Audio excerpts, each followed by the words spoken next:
Hey, and welcome to the fourth episode of the Headliner Podcast. I'm your designated host, Nick, and today we're going to be talking about all things automation when it comes to Headliner.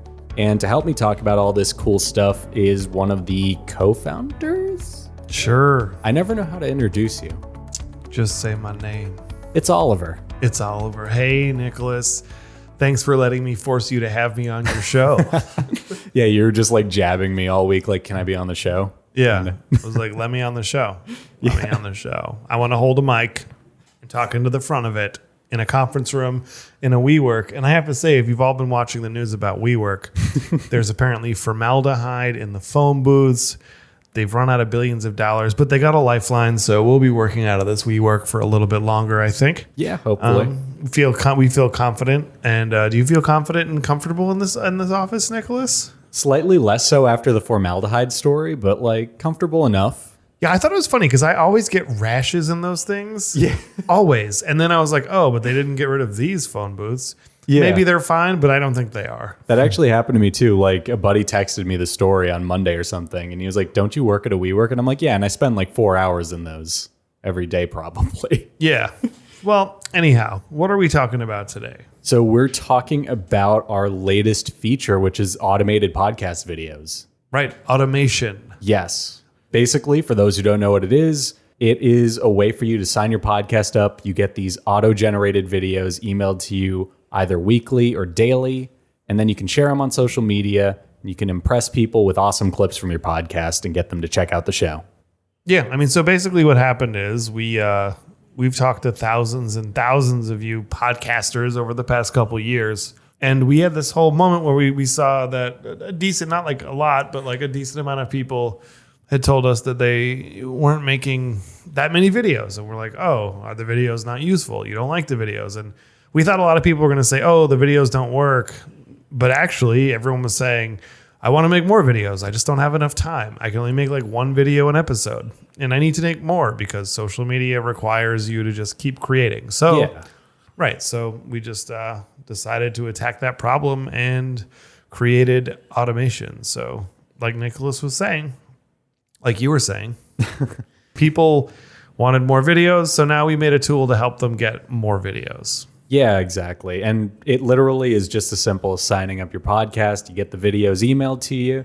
If you don't like what you got as your clip, you can actually swap it out right now. Like we actually just released reclipping for it. Yeah, so we take a lot of feedback from everyone. And the main issue people have is with the choice of audio clips. The very first version was actually just a random clip. Mm-hmm. We then put in some kind of technology around picking clips based on silence detection. And then we actually have another version coming out pretty soon that's going to start kind of figuring out stuff based on sentences, right? Yeah. So that all exists. And like the intelligent clipping or semi-intelligent clipping, whatever you want to call it, will never be 100% perfect, but it's pretty good.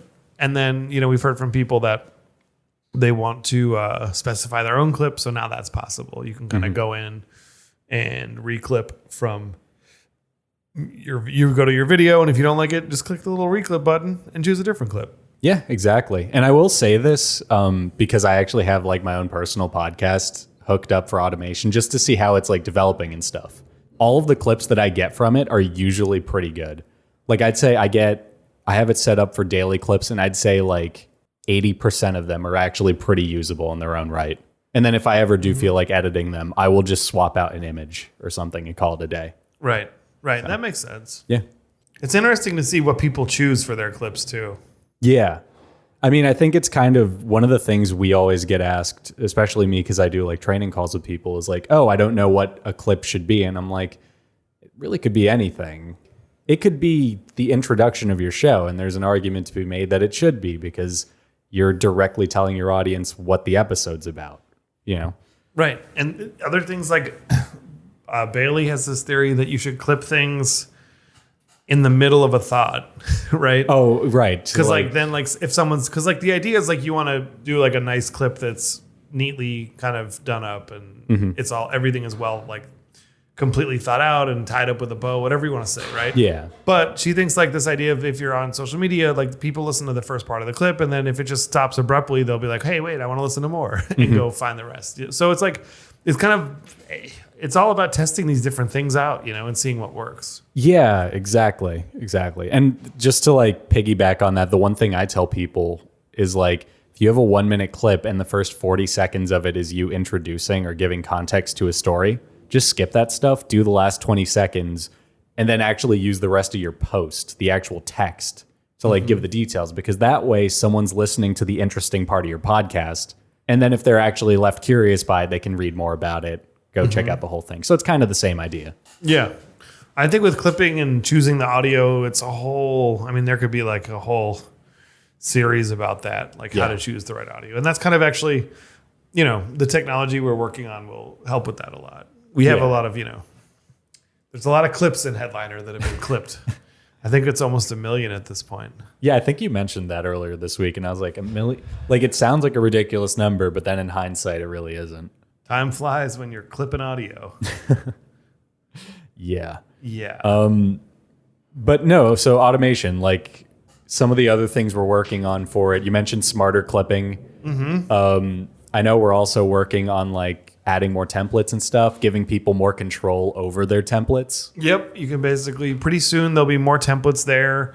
You'll be able to easily change the waveform color and the background color of the templates to match your brand.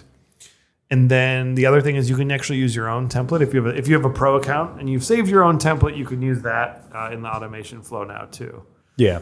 So, the clips was the main thing people have been writing about. The next thing, a close second, is the kind of look and feel, the design basically of the videos too. So that's something we're attacking. Yeah, exactly. The other thing is, it's a little hard to find automation in Headliner right now, but next week there's going to be a giant gradient cube square at the very top of Headliner in the projects area that will say, go here and make automatic videos. It won't actually say that, but it'll let you know where to go to get to this. I was actually hoping it would say like, go here to get automatic videos, but that's okay. I'll live. Yeah.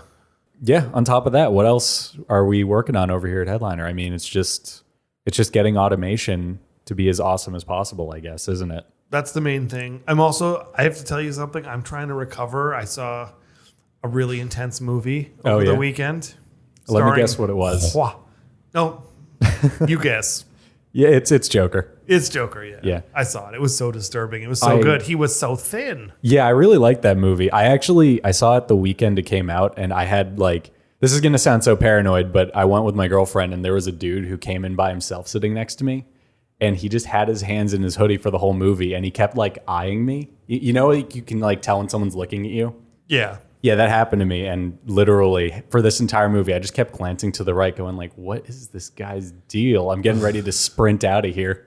Yeah, the movie, I was on edge for about 36 hours afterwards. It was just so dark. Yeah, but the dancing was the highlight to me. He was such a good dancer. It actually made me put Gary Glitter back on my playlist. I don't even know what that is. That's the guy whose song was playing when he's going down the stairs. That's that rock and roll song. Gotcha. So what else is going on, Nicholas? That's basically it. I've been thinking about like quality versus quantity, though. That's like something I actually are you talking about food, dating, what? Everything. So everything. both of those. Trips to the bathroom. No, not those. But I was actually thinking about it in terms of like posting. Yeah. Just because, like I said, I have it actually set up on my account to get a video every day. Right. And that's making me wonder, if I'm getting those videos that often, should I be posting them all? Even if they're like not the best clip necessarily. Well, I mean, that's between you and the human upstairs. I was gonna say the Insta gods. Yeah. But that's between you and Mark Zuckerberg. I don't know. I looked into this a little. There's a lot of blog posts about this. And one thing that they all share in common is that no matter what, you should focus, make sure that like, if you're going to post, be consistent and make sure that the quality's there, So those two things are there. But like, once you have that, there's kind of suggestions, and it's different for everyone. I think the key is to try stuff out and see what performs, but there's different kind of suggestions and ideas. So One blog post I found is that was very high in the Google search is Louise Meyer's visual social media. That's louiseM.com. And so she says, just, like what I just said about quantity quality. So like Facebook, they're suggesting you post once a day. Okay. Twitter is much more ephemeral. So they say around 15 times a day. Jeez. Yeah. Tweets go out of, I think tweets, they say like, I think it's about, they're only like up there for about 18 minutes before in someone's feed Yeah, before and then they it just gets go buried. away. So if you're going to do Twitter, just pepper them with videos, people.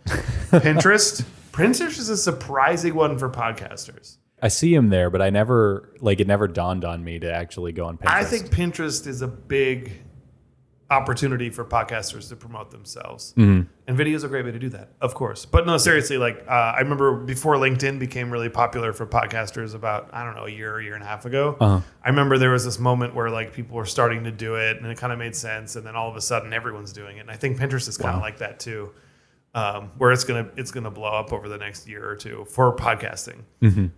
Pinterest, they suggest 11 a day. Instagram, 1 to 2 a day. Okay. LinkedIn's a little different because it's your professional situation. So I was less. thinking if you're doing an entertainment podcast as opposed to a business one, you might not even go with LinkedIn to begin with. Yeah, you might not. And so that's around a couple times a week. Mm-hmm.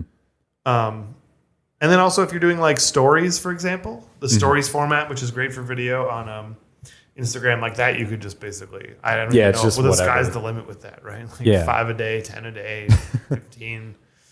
In theory, you could do 1 minute video there from Headliner, automated video, and it could just run as 4 separate stories. Yeah. I mean, I think you could. Yeah. The key though is I really think the key is there's all these suggestions out there. And it is true though, being consistent is important. So whatever you feel comfortable with, you're living your best life. It's 2019.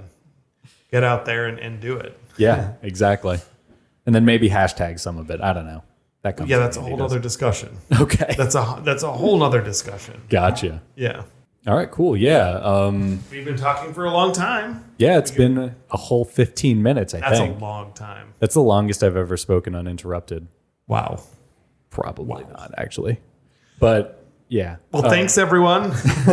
Yeah, no, I mean, thanks for listening and all that stuff. Just so everyone knows, we do a lot of stuff on our blog. We have a highlight series that goes out every week. And if you want to submit some audio to that, you can actually hit us up. You can either email info@headliner.app or nicholas@headliner.app, and we'll just get the ball rolling on that. On top of that, feel free to tag us on your podcast videos and stuff, because if we like what we see, we'll be sure to retweet it or, talk about it on the podcast and stuff. All the things. We'll do all the things to promote the things. Yeah. That actually should be our slogan, I think. All the things. All the things. All right, cool. Brings us to the end of the podcast. Thanks for having me. Yeah, anytime, Oliver. So, yeah, bye.